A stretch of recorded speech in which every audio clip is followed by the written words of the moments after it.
You didn't... You've never been to Whole Festival, have you? No, I didn't go. Yeah.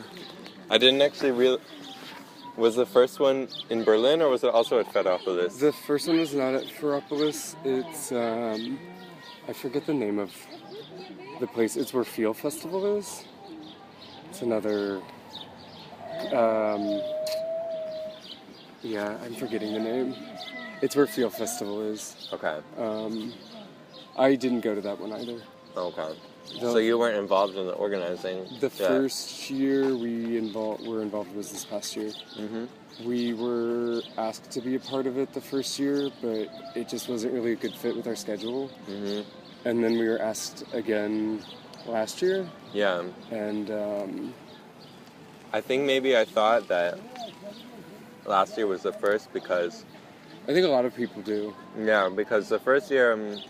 the last year was the first time, I guess, that it really expanded to including all these international party crews. The first year, I asked Raquel today, I'm pretty sure the first year in 2017 was 8 collectives and all Berlin-based. Yeah, it was like, again, like Poinceptual and some other Berlin. It's like G-Day, yeah. Which now they've changed their name to Galosha. Okay. Members. Yeah. We kind of kicked members out. Because it's like... There's some history there. Yeah, just like, the way that they acted. They organized their own fucking party the same weekend last year. And it's like... What? Are you a part of this or not? Yeah. And just their whole aesthetic anyway is very, like, gay man. Yeah. Which we're less and less invested inclined in or to. not invested in. Yeah. Well, regardless, I like the fact that even in the first year, it's kind of always about these individual crews like coming together to make something kind of greater than the sum of its parts, but the identities of these individual crews was kind of maintained, or it's still recognized. Mm-hmm. And I think last year that was only like more pertinent because that was the first year that you had like Disc Woman coming through and what was Mina there last year as well, or Mina wasn't there as a collective, but Pedro, he was a part of it in terms of, I think mainly with cinema programming. Mm-hmm. Okay. He helped program, like after the performance stage closed Friday and Saturday night, he helped do like a run of movies. Mm-hmm. Okay. But yeah, now Mina's more involved. I mean, what's interesting this year is like the first year was 8 collectives, last year was 11, and then this year it's 28. Mm-hmm. I wouldn't even be surprised if it jumps to 30 by the time we get there in 1 month. And it's really expanding, like, I mean, even just geographically, it's now reaching from Mexico City to Tbilisi, yeah, exactly. It's quite cool. But I'm curious, like, so it's listed on the website as a kind of, I'm forgetting exactly, but it's like... I wrote the press release, so okay. I can probably just... But it's a united queer festival. Yeah. And so that's why I think it's cool that it's not just a huge bill, it's like actually these individual crews are kind of coming together to represent something greater, because obviously what it means to be queer in Berlin is really different what it means to be queer in Mexico City or Tbilisi. Moscow. Yeah, or Moscow. But what does that mean to you, like queer unity? Well, whenever... Not that that's like an easy question. Yeah, no, it's not an easy question. It's definitely something that we reference a lot, where it's like, okay, the fucking subtitle is United Queer Festival, so like, how do we embody that? And I would say that in no way is it like a definitive statement. Mm-hmm. But I think it's still new and it's still growing, and so we listen to the people that have been involved the whole time, or people that have joined and kind of taking their suggestions for who they look up to or who they work with in other cities or who they want to work with. Mm-hmm. So it's kind of an extended network. Mm-hmm. I was thinking today before I came, it's like, you know, Buttons has like a mutually supportive relationship with Unter in New York. They've done parties in Mexico City with Traición.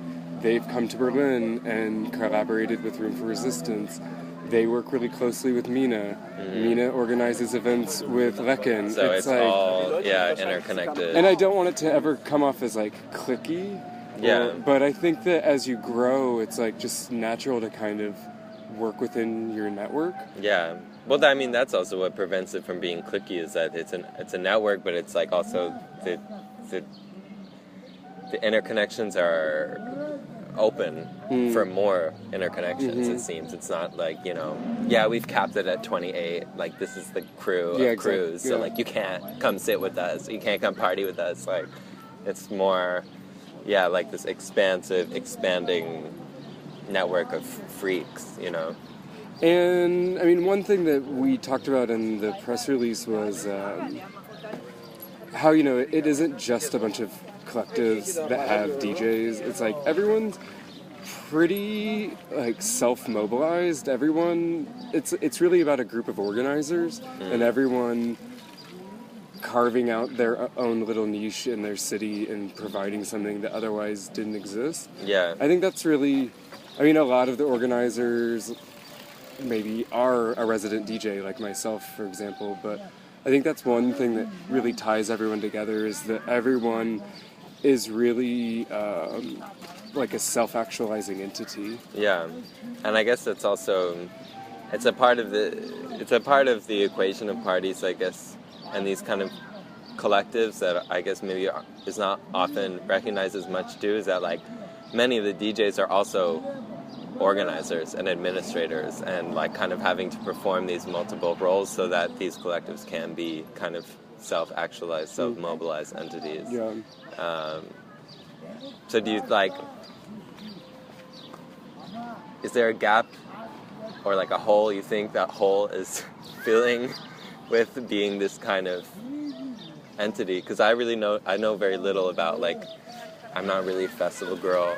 I don't really know about Same. I don't really I've know really about been to very organizing. few. Yeah, I don't know about organizing parties, much less festivals. So is there a gap that we're filling? Yeah, I mean, because obviously there are other festivals that people are going to. And there's other queer events like this. I mean, there's like the Queer Festival in Heidelberg that just turned. I don't know. Yeah, it's new to me. They're turning 10 this year. Okay. It's kind of more of like a month-long event with things happening in different venues. I mean, in no way do we own a trademark on bringing queers together. Yeah. But it is, I think, a kind of new idea to bring everyone together for an entire weekend and camping and kind of displaced outside of the city together and being one in nature, all of that. And again, there's other examples of that. There's the Honcho camp out in the U.S. and but I think the scale's unique too. I mean, I think we're gonna jump from 2,000 people to 3,000 people this summer, which is interesting number. It's kind of big but still small. Yeah. Well, that's something that always turned me off about Melt or these kinds of things. It's just 25,000 yeah, people. It's just that's just so extra. It's so much, And I think to me it still seems like a pretty it's compact and intimate enough. Well, so. We are in the same location as Melt, and I've never been, but with that many people, the peninsula is really just relegated to stages. And I think if you're camping way out here. And with Hull, it's it really is this little town where everything is kind of situated, all butted up right next to each other. That's nice. Which is really cute. But going back to the United Queer thing, it's I think we've made huge improvements with the programming. I think we're doing a good job, but obviously there's still a long ways to go. What I would love to see embodying the united aspect is like, you know, having representation from every continent moving forward. I think that would be a really powerful move to like really show a full span. Yeah. Yeah. And do you think, in terms of unity, I mean, like, you can talk about a political solidarity kind of unity, but then I think on the other hand, and I think this is something that's always running through dance music, rave culture, the whole history, I think something I think a lot about is like this kind of relationship between a unit, like a very like political side of the rave, which I think also has a kind of unity, like a kind of solidarity, and I think like we can look at things like underground resistance as like a very like pivotal crystallization of this. But then on the other hand, there's also this very like spiritual unity and a kind of like transcendental or like universal unity. And I think it's interesting to see how people respond and react to these things. Like, I mean, you have Terry Tamlis, DJ Sprinkles on the one hand, who's a really non-spiritual approach to it and kind of takes these kind of like universalist unity things about dance music as kind of something that wipes out the differences of individual experience that are like running through this culture, like what it meant to be someone going to a club in the 80s in Chicago is different than what it means to be someone going to a club in the 90s in New York or the 2000s in Berlin or whatever. And especially it's different if you're black or white or trans or cis, whatever. But then on the other hand, you have someone now like Eris Drew, who's like coming at it from a very, very like... Who played last year. Yeah. At Hull. Yep, played our stage. And also frames her kind of practice as like something that's like very shamanistic and like mystical. And I know like this year I saw like on the program for Hull there's some stuff like a mass Gnostic ritual and stuff like that. And so where do you think spirituality fits into the equation?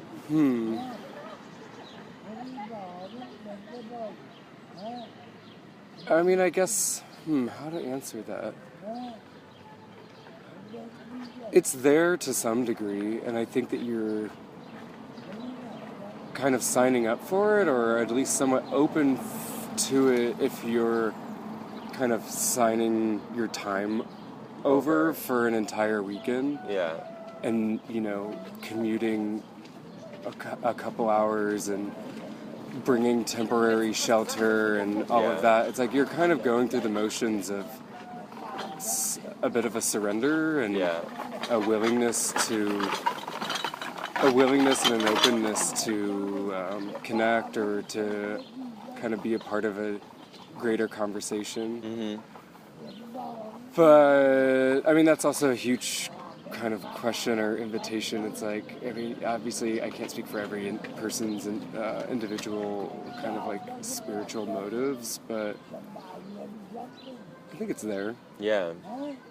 I mean, I don't fall on either side of the equation, really. Like, because on the one hand, I really believe, or like, I believe in the kind of criticality that Terry Tamlis approaches this history with. And like, I feel like we should. Like, she's very much worth listening to. She's been there. Like, she knows what she's talking about. But on the other hand, I really feel the like spiritual, like, I mean, the music alone. Yeah. You know? Yeah. It's not like, so you can frame it in one way or another, but if you feel that shit, it's kind of undeniable. Also, like, I mean, I was just on site yesterday. We did like a walkthrough with the production team, and I mean, it really is kind of powerful. The location is like this former coal mine, and so like for the local or the government to be like, okay, that was fucked up, and to like flood it, to turn it into this nature preserve that also is allowed to be like a cultural point of interest where these kinds of things can happen. It's like, and then to allow for it allowed to be filled with like a bunch of queers, it's like, okay, it's kind of powerful. Yeah. That's like a progression that we'd like to see more of, like the coal mine, and then this thing, this like meeting ground, you know. And then I've been doing the social media, the majority of the social media for the festival, and been trying to break it up with some historical posts every now and then, so that it isn't just us talking about DJs or festival bullshit, but there's this group called the Chicago Gay Liberation Group, and they were responsible for helping organize the first Pride in 1970, 1 year after Stonewall, and that was in June. But in April, they organized a dance, and it was like the first public dance that wasn't tied to a university, so it didn't kind of have the safety of like an institution like a university. And the troubles that they had, like getting a venue, getting someone to insure them, but in the end they pulled it off, and they brought together 2,000 people for like this public dance, and it made me think, it's like we've made a lot of progress, but also it's like we might not have to fight for the venue, and like someone definitely was willing to take our money to sell us an insurance package, but there's still like a lot of progress to be made. It's like we were just marching in the street a year ago against the AfD, and in Neukölln marching for like trans solidarity against violence in the street against like our trans brothers and sisters that have getting knifed and beaten up right in the middle of our neighborhood. But yeah, I don't know, it's like interesting to read that press release, because it's like so much has changed, but then at the same time it's the same story. It's just that, you know, we have a solid internet connection now. Yeah. And we see this shit going down in Alabama. Yeah, exactly. Like it's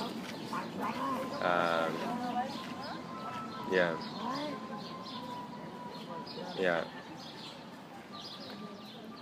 I mean, it's funny thinking about history too, because I think like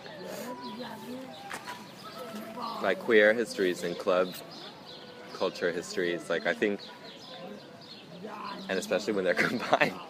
But those are things like I'm like endlessly kind of reviewing. Like I'm like even like 2 days ago, I started watching and like just like watched this like 40-minute documentary on YouTube called like I Was There When House Music Took Over the World or something. It was just like about, you know, it's just like this connection of like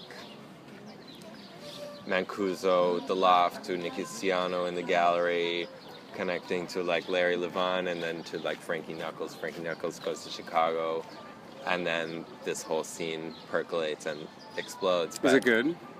Yeah, it's nice. I mean, it's 40 minutes. It's not like I hadn't read and like watched all this stuff before, but it's something that I still feel like, okay, yeah, like it's something maybe there's something there, maybe just a photo or like just like a poster or a testimonial or something that I haven't seen or heard before, and this is like why I want to watch it again. But it's something I feel like it's nice to just go over and over and over. And then, I mean, the context of an idea of a festival too is kind of interesting, because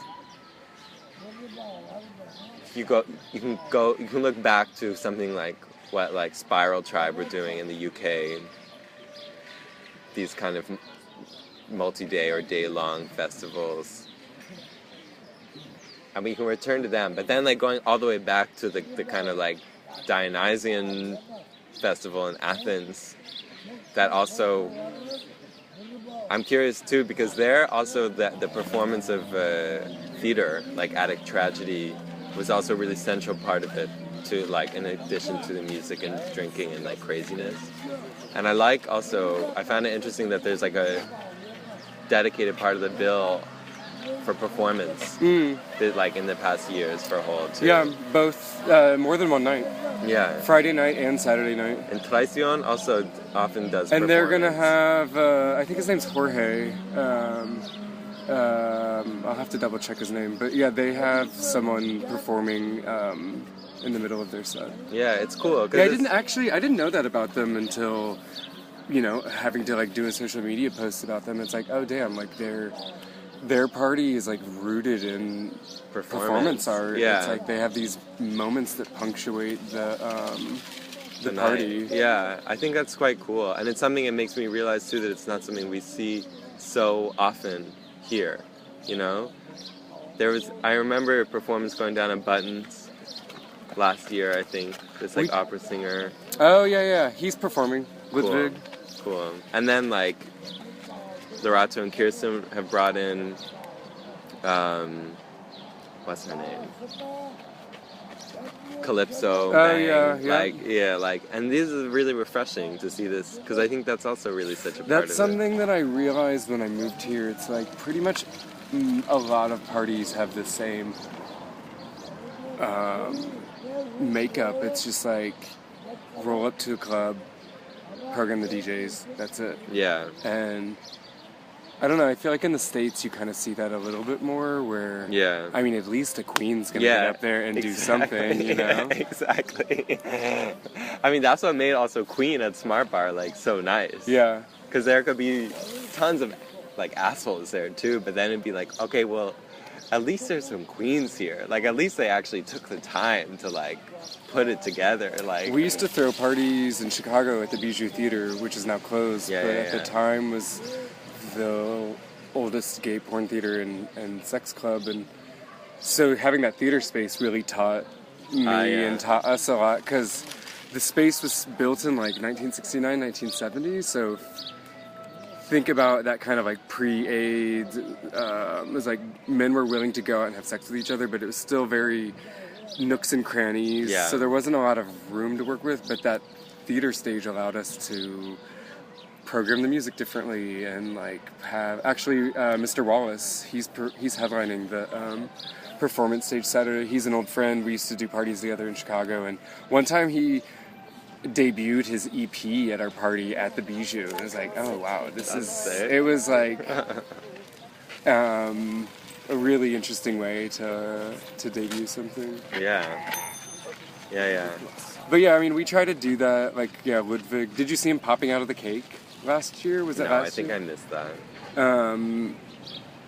And then like last month, Danilo orchestrated a procession, but instead of, it was like an Easter time procession, but instead of the Virgin Mary, it was like a soft vagina that the Deco girls had made. Tight. And just like prancing through the crowd and kind of making a momentary spectacle out of it.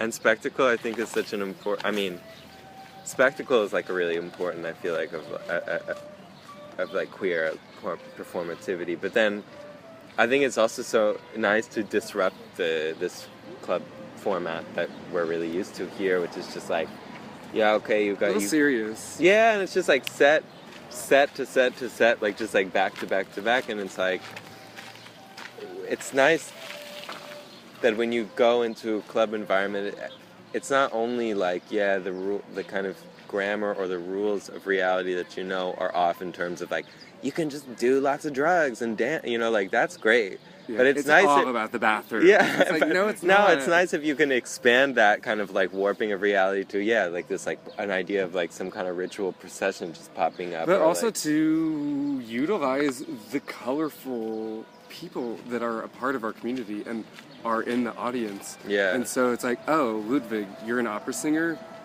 Well, like, come do something. Partake. Enrich the experience for yourself and for everybody. Yeah. And how is it for you, like, approaching a space like Ferropolis versus, like, About Blank? Because, I mean, nightclubs, I feel like, in general, are some of these spaces with some of the most kind of, like, particularly attention lavished on all these kind of the environments of the details of the environment, like, not just the sound, but also the lighting and like how the architecture is utilized and like temperature and smell. Like these are all things I think that play so much into what a nightclub is and how it functions. And I know that that's also like a big part of, at least to me it seems like, of Buttons, because there's always like these kinds of decorations and like it's like an atmosphere that's really constructed. But then when you go to a huge kind of festival format, I mean, you have to do all of it. Yeah, it's just on a different scale, or what? You've got to. I mean, we have like 3 different building crews coming in. Okay. We're doing. Oh, never mind. I was gonna give something away, but is this coming out before or after? I think before. Okay, yeah, then I won't say it. But we're gonna do the floating stage again. Yeah. But like even more so. Tight. But don't give that away. I won't. But it's like that requires like a separate company to come and build a fucking platform in the water. Yeah. It's like Function Ones on the water. Oh my god. At one moment there's some G'd out queen like pulling on the cords on the back, and Danielle was like, "What are you doing?" I know. It's like all of this is over if you fucking spill the Function Ones in the lake. I mean, it can be daunting because you can be really fucking good at organizing a party in a club, but then when you go on location, it's like you're in charge of every aspect of it. Yeah. And I mean, we have to bring in showers. Yeah. So it's like... And like food. Not just fruit, but like actual... And all the staging, all the sound, all the lights. I mean, it sounds simple, but it's pretty impressive how much daily work goes into organizing, just one weekend. I don't doubt it. But I think we're getting better at organizing, at having people involved, whether it's like our new production managers or whatever, like kind of having a good support staff that you can rely on. Yeah. But it's a totally different beast than just like organizing something in the club. Someone was complaining on social media today. It's like, oh, well, this is like you're capitalizing on queerness, and it's like, you don't even want to know how much money we're spending to produce this. It's like it costs a lot of money to rent shower containers and have a fucking crane place them on this part of the hill that the truck can't go down. So you have to have a crane set shower container down there. It's like, that ain't free, Yeah. I mean, I feel like this will be something I think that's probably, or like a critique that will always be lodged at any kind of entity that also makes queerness a part of its kind of like identity, or like a part of its like ethos. Well, especially when you scale it up like that. Yeah, and you can say, okay, this is just branding, but on the other hand, it does seem like, well, what the fuck else are you gonna call it? Like, if this is such a central part of the festival's kind of like ideal, like, it's queer. Like, what are you gonna say? I mean, it's easy. It's kind of I was like, damn, like it's pretty easy to go down that path. But then if you want to like dig deeper, it's like you can't deny all of the important work that every single one of these collectives is doing in their own scene, in their own city. For sure. Even the different groups from Berlin, it's like each one has like a different distinct mission and a different community that they're nurturing. Yeah. And because they're also different, do you think, I mean, even just within Berlin. Yeah, I don't even know how many Berlin collectives we have. It's probably like 8 or something. Yeah, but you look at Trash Era, Buttons, and Lecken, they're all have such distinct identities, distinct missions and politics. Or I think the newest ones I'm excited about, House of Living Colors. Do you know this collective? Mm-hmm. They're taking over they're curating the Friday night performance stage, all like femme,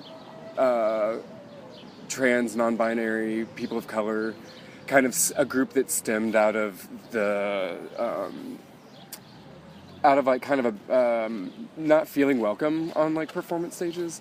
It's like kind of turning those bad experiences within Berlin into a really positive thing. And then we also have the Trans Collective, which is, I'm super excited to be working with them too. Yeah, so each one of those is like wildly unique. Yeah. And do you think so, because they're also different, do you think it's possible that there is also, like, do you think it's possible for there to be like political potential in the festival? Yeah, for sure. Like collectively? Yeah. Or like, yeah, you can all come together and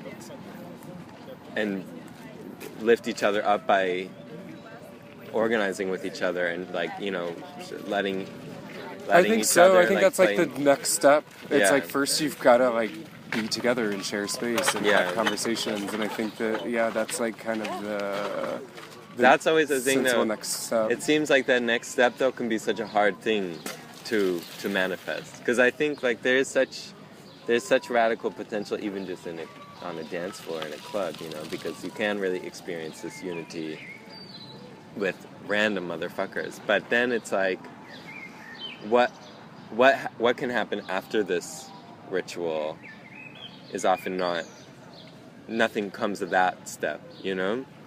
So like, I'm curious, like, yeah, I'm just like, I bet some people will go to the festival and have honestly like transformative experiences. Oh, yeah. But I'm curious, nor do I have like an answer or a protocol for this. Like, what do you do to keep that energy rolling, like, forward? Well, I mean, it's easy for us to all get caught up in our schedules, our daily schedules, our monthly schedules. Each crew has like a lot of people are throwing parties every month, so that mixed with, you know, day job, it's like can be hard to always keep that energy going. But I mean, I hope the first step is doing things like this. I was thinking how actually almost all of the groups involved this year from Berlin, we all came together last year, almost exactly a year ago at the end of May when there was the Wegbussen Anti-AfD March. So it isn't really the first thing that we're all doing together. I mean, surely there can be more, but yeah, I don't know. And what do you think is like the political potential of a club or a festival? What can it do that other spaces cannot, where people come together? I mean, of course, there's like the very act of it all, but I think sharing space allows for conversations to be had, and then out of that comes organization. Hi, Joe. Hey. Good, thanks. This is Matt. Hi. Joe. Nice to meet you. Meet you too. We're having a little interview. Oh, No. See you No soon. worries. Ciao. Cheers. Sorry, say what was your question again? What kind of What is the club how's the or- dance floor different? Yeah, because I mean there are other spaces in which people can come. I mean, it's not a conference, you know. It's not a conference of international queer festivals. It's like a music festival. I mean, international collectives.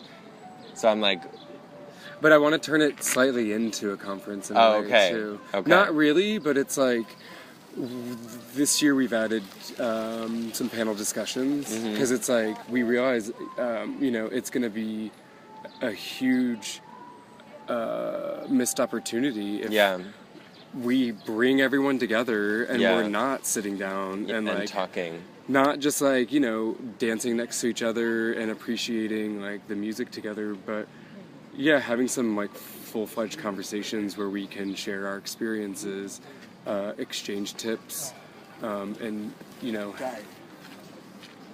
have a full-on conversation with each other. So, I mean, no, is it going to turn into an actual conference? No, but I do like this idea of kind of turning it into a summit, because I think No, I like that quite a lot. we actually. need to exchange ideas and experiences and kind of check in with each other. Totally. And just like the format of a club night can be, I think I really enjoy the format of a club night being disrupted or like the preset format that we think of, just like, okay, yeah, one DJ set, another DJ set, another DJ, like. But also, not everyone wants that. And that's something that we have to remind ourselves, too. It's like, we want people to come who maybe don't give a shit about electronic music. Yeah. But maybe they're going to come for the performances and the workshops and just be around a bunch of cool queers and have a little break from the city. So, kind of... But that's quite nice. It's trying to broaden, I guess, what a festival can be. Because I think also, again, when people think of going to Melt or something, it's a music festival. You go there, you take a shitload of drugs, and like you just like kind of wild out for like, 48 at 72 hours. I don't know. But I like the idea of being like, yeah, we can all actually be here and like have a discussion, like sit on a panel, and then later we can go wild out and like, be like doing lines and freaking out, and we can learn from each other in that way too. But it also goes back to this talking about unity. It's like there isn't just one type of queer as well. So like, it's nice to provide for more than one taste. And more than one kind of discourse that can unfold in the festival. Absolutely. Cool. How long was that? 35 minutes? I think that's quite enough. There's a lot in there. Yeah.